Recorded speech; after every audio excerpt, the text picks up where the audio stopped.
Okay, so our first question, and I'll just pose it and then I'll give the audience a chance, is, are 4IR technologies enablers of research? If you look at my research, it is actually fusing different philosophies, and it's behaviorism, functionalism, and all of these, when you put them together, behaviorism actually has to do with people. Functionalism is when we actually come up with functional specifications to develop specific applications. And all of those, you can come up with journals, and you can look at different algorithms, not algorithms, but you can actually look at different, it would be different permutations. I'm not sure if, so this is a very statistical concept. There's something called permutation as well as, it's permutations and computation. And all of these are actually derived from a statistical concept, which is actually saying we can integrate different perspectives, and we can look, it's a multitude views. You can come up with a number of views, and it's not easy for one person to actually look at that. I can't look at it. No one can look at that optimally. But what is happening is, because we have databases that are sitting, it's disparate databases that are sitting everywhere. What happens is, this information actually gets retrieved, and your algorithms would actually look at the specific keywords and come up with an optimal view. As long as you can make sense of what you are looking at, and it's not as complex, then yes, 4IR is actually reshaping the world. Otherwise, we wouldn't have autonomous driving cars. We are trying to actually come up with that, and we are sending people to space, and we have autopiloting, and all of that is part of 4IR. Well, what I do every day is I work in the field of digital innovation and digital transformation. I don't work in nanoscience. I don't work in brain science. I just don't understand why we have to call it 4IR. But having said that, digital technologies, hardware, software, data analytics, all kinds of applications are enabling capacities and scientific and research activity in just about every field.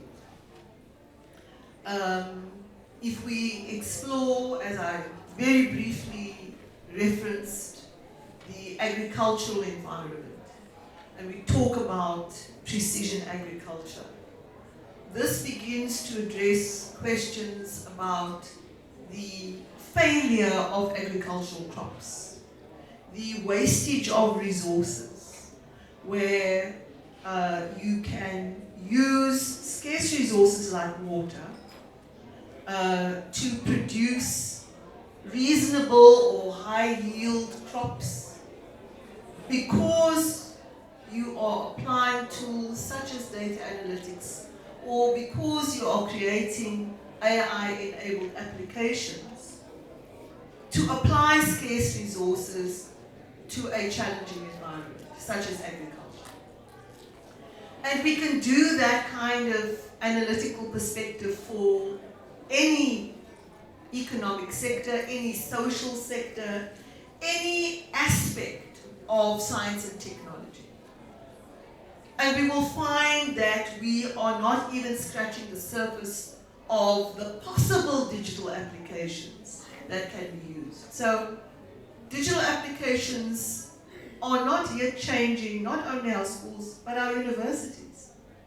Universities have more resources available, bigger budgets than schools. But if I go to my own university, Wits University, it is not a digital university.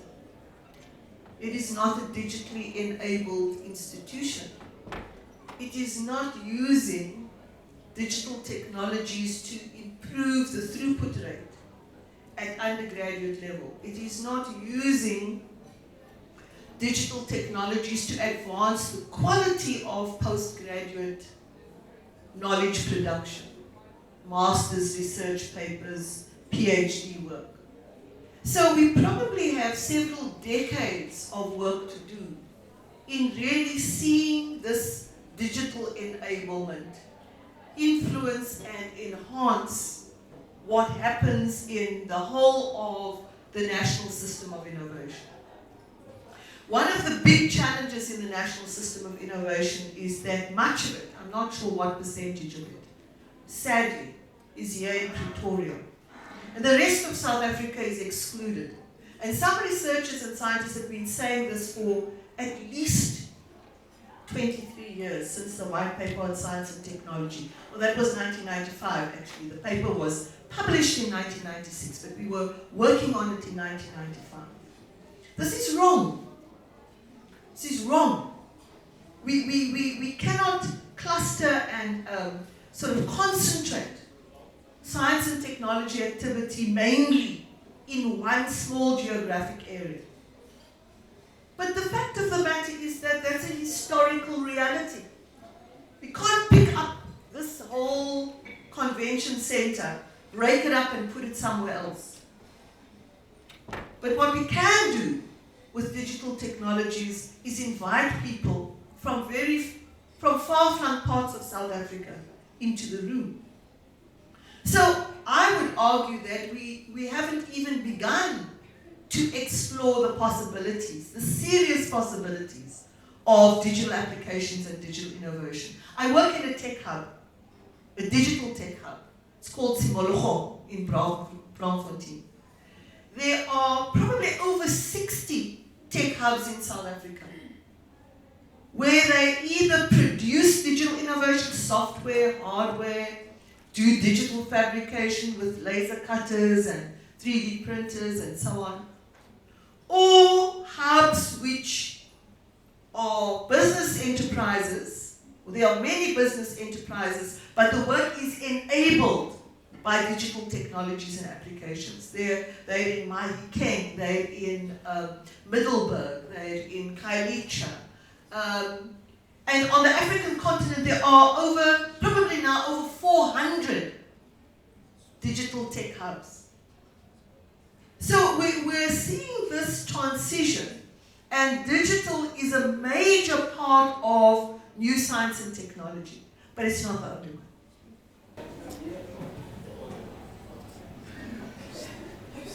Thank you for your talk and response to the question from Yancy. I want to, during the second presenter, it was very important to hear you emphasize on integration and contextualization. I attended a conference 1 or 2 months ago, and some of the people that we are considered as leaders in terms of promoting the 4IR were kind of contradictory among themselves. One will say, okay, be prepared of the 4IR is coming, and he was very enthusiastic about it. And the next one will say, the 4IR is here, we are living it. I don't know, are we taking a good approach in regard to what concerns 4IR? And I think the first presenter responded to me, say, I don't even want to talk about 4IR. I think there's something that probably is not properly done. And that's why I refer to the word contextualization. And someone said something about the robotic. So people have the impression sometimes when we talk about 4IR, the robot will replace the employees everywhere and you lose jobs and so on. Do you think the approach so far, the conception with regard to 4IR, is adequate currently in this country? Well, I think what I was trying to highlight is the fact that we are not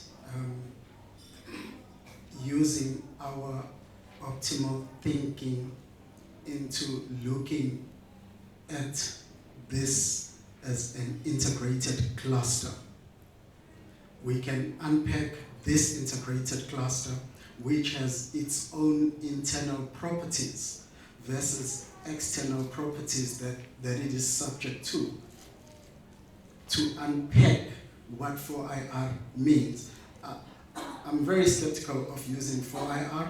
That is why my field is computational intelligence. And I did say that artificial intelligence is at least 60 years old. There's lots of papers that have been produced around artificial intelligence. But artificial intelligence only started making sense when it was coupled with statistics. And that is why we introduced a field called computational intelligence. So what we are doing is we haven't spent time to really understand the internal properties of a particle, it could be anything, versus the environmental context it is subject to. And you can optimize the internal properties with respect to what that particle is subject to. So we are not at that stage at the moment. And what is happening is we want to get there, but we always keep the human in the loop. And when you see a drone sitting there, the drone is not driving itself. There's someone who's actually driving the drone and they are sitting down. But what we are trying to do with 4IR or maybe computational intelligence is we are actually trying to remove that human in the loop. And we are saying, can this thing program itself and get to where it needs to go? How does it make a decision that it needs to get there and it needs to avoid this specific obstacle? And this is I'll say 4IR because it's just what we used. It's a buzzword that is actually very meaningless, but it's the integration of software and hardware to actually optimize our views. And we are actually trying to optimize the way we think. I'm not sure if we'll ever get to a stage where we'll completely remove the human in the loop, because even if that agent is operating itself, remember the designer was a person. So in theoretical context, there is abstract human in the loop in the agent itself. I think the way I want to respond to the question is about what researchers need to know about digital. If my field is not digital, do I need to know about digital, and do I need to have digital skills? And the answer is yes. Everybody, if we are, what are we, 56 million? It's 57 now? Yeah. All of the 57 million South Africans today, and those who are visitors to our country, long-term visitors, should have digital skills or acquire digital skills as early as possible. And when I say as early as possible, I'm thinking that really even kids at around 2 years old are playing with software, not sophisticated software, just simple software. For example, you can, you buy the software for kids and they sort of paint something on the screen, or they move their hand around and it colors in, and so it helps develop their motor skills and so on. And as we develop our different careers and our different specializations and interests, we all need to say, but what do I need to know? So for example, I don't code, but I have an agreement with one of my students that next year he's going to teach me to code. And we're going to start with Python, because that's what I was told by other colleagues who can code. So I feel very strongly that coding or programming is an important skill. These are languages that we need to learn, just like we learn English or Zulu or whatever our specific language is, Setswana. We need to learn to code. That is the nature of the 21st century. It used to be that one would say, well, I'll employ a specialist to do my website. That's fine, because we don't have the time to do everything. But that doesn't mean we need to be ignorant in terms of digital skills. And in that sense, it is a revolution. But it's not the only revolution. Yeah. Thank you for the opportunity and the both presentations are quite interesting. Unfortunately, my question, was answered precisely. I think then from there, I could actually just have a follow-up, which is as follows. I mean, in order for us, so we don't necessarily confuse ourselves, because Dr. Abrams just mentioned that it's crucial that we sort of picture ourselves as to within the discipline we're in, what is it that we need in order for us to sort of like shift into the forward path or be in line with it. But then, in order for us not to necessarily confuse ourselves, I mean, sorry for the word, for lack of better words, I mean, the application of Mr. Langa, it was not really quite clear. And I think also it's very interesting. However, I was battling to sort of try to understand as to what would be the end product. So in such project, I mean, how about you guys sort of like give us a more of, I don't know, I would say program assessment of what we do to sort of integrate it, sort of a bridge into that, rather than just actually trying to come up with a more integrated platform, which we can't necessarily say whether this will apply to me or it's going to apply to something else. Because, for instance, the model is far-fetched, it's interesting, but it's far-fetched. I don't know which inputs or components one is going to be putting in place, or it's just a broad application. How about we sort of like make discipline by discipline sort of examples that sort of give us people as to, okay, from here, where if I had to shift into the forward arrow, be relevant, what are the kind of things that I need to actually do? Or what are the things, what are the skills that I need to sort of up? Thank you. Right, would you like to respond? Yeah. If I try to explain what I think is important for anyone to really understand, apart from math statistics, it's computational thinking. What I'm looking at is computational intelligence. But computational thinking, unfortunately, would actually make you see that we live in a computational universe. I'd actually challenge people to read my thesis I'm submitting next week. And there's actually a very long, it's like a page where I'm talking about what computational universe means. And how it came about was really, because when you do research, you get into this very confusing state, but then sometimes you feel like it makes sense, and then when you try to unpack it, then it tends to be even more confusing. And I came up with the term computational intelligence because it made sense in my world. But then when I went to present to all the professors, they said, no, but we don't understand what computational intelligence means. And I went back. I had to go back to my chapter 1 and include what computational universe means. And it basically means we are living in a you are sitting in a computational space. I can make exactly where you are sitting using coordinates. But for you to be able to contextualize that, you need computational thinking, and you need to know what an algorithm is and a language. So don't use Google. You'd find that don't Google, because these people are trying to drive specific technologies. And at the moment, if you go to the top programming languages, Python is always at the top, and maybe Java second. When I started working, I was a developer and I developed in Java.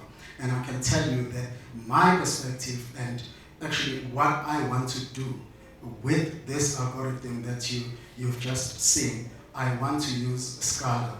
And Scala is actually a functional programming language that fuses object-oriented programming as well. It's quite complex, but if you can program a spreadsheet and you have been introduced in object orientation in Java context or C++ context, not C, then you can have a way of actually thinking computationally. But that needs to be complemented with maths, because most of these things are actually mathematically driven. And if you don't understand maths or stats, some of these things would actually seem far-fetched. And you won't really see, when we talk about the Markov chain, I said the Markov chain is actually doing the calculations with regards to where have I been, what are the chances that I might find myself going that way or that way or that way. And then it calculates the probability and it assigns a probability in each of those spaces. And it says, the algorithm would say it's 99% that I'm likely going to go that way. But it doesn't say that I can't go that way. That is why you still find cars making accidents. And I think a couple of months ago, there was this plane that actually had an accident, and what was happening is the algorithm itself, that is why I say there's an abstract human in the loop, because the algorithm was designed by human beings. But when the pilot was trying to force the aeroplane to go up, because he could see that the plane was driving down, the algorithm kept on overriding that decision. So the algorithm took over, and that is what they mean when they say computers are taking over. The algorithm kept on overriding that decision, and that is why the plane flew down and it killed people. But then who is accountable in that risk? In that perspective, it's the abstract human in the loop, and it's the software developers, it's the architects, it's the companies that are producing that software. It's not just the aircraft industry, it's everyone. And we need to think, because we are living in this computational universe, and everyone needs to be computationally literate, and we need to be to have that way of thinking computationally. I say it's computational thinking, but couple this thing with philosophy. Understand what it means when we talk about abstract things versus operations. And when we talk at something that is very theoretical, how does a theoretical thing influence something that is very practical? Believe it or not, what you believe about yourself right now was actually, I don't care what you believe about yourself, but what you believe about yourself right now was actually manufactured a long time ago, and that is abstraction. They did the abstraction back then, and what you believe today is reinforcement of that, and that is computational intelligence. And that is where we live. And it's all philosophy driven.